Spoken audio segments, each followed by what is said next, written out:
సహకార సంఘాల్లో అవినీతి అక్రమం ఉండదు. తేడాలుంటాయి ఖచ్చితంగా. దాన్ని ఒక పొలిటిసైజ్ చేస్తున్నారు వీళ్ళు అంతే. మనం సుదీర్ఘకాలం పాటు జర్నలిజం ఫీల్డ్లో ఉన్నాం, ఎన్నోసార్లు చూసాం.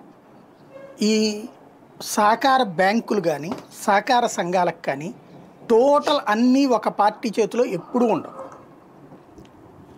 ఎక్కడ ఆయా ప్రాంతానికి సంబంధించిన బలమైన అందులో కులాల లెక్కలు ఉంటాయి, పార్టీల లెక్కలు ఉంటాయి, వర్గాల లెక్కలు ఉంటాయి.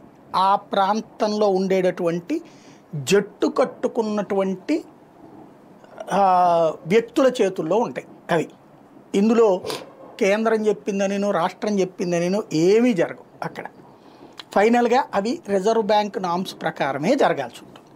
అందులో వాటిట్లలో అప్పులు తీసుకోవడం కామను, ఎగ్గొట్టేటటువంటివి ఉంటాయి, కరెక్ట్గా కట్టేవి ఉంటాయి. రెండు రకాలు ఉంటాయి.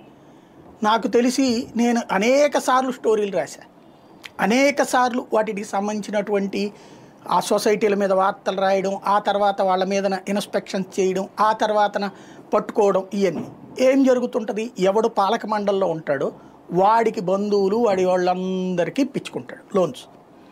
వాళ్ళల్లో కట్టేవాళ్ళు కడతారు, వాళ్ళతో ఏ ప్రాబ్లం రాదు, కట్టనోడితో ప్రాబ్లం వస్తుంది.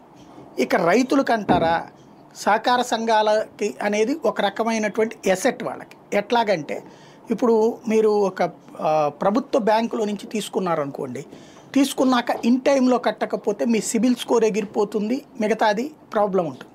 ఇక్కడ ఈ సహకార సంఘాల్లో ఏం చేస్తారంటే ఇప్పుడు మామూలుగా మనం ఏం చేస్తాం, ఇప్పుడు నేను ఒక 8 లక్షల రూపాయలు లాస్ట్ మధ్యన అప్పు తీసుకున్నాను ఒక ఏడాదికి.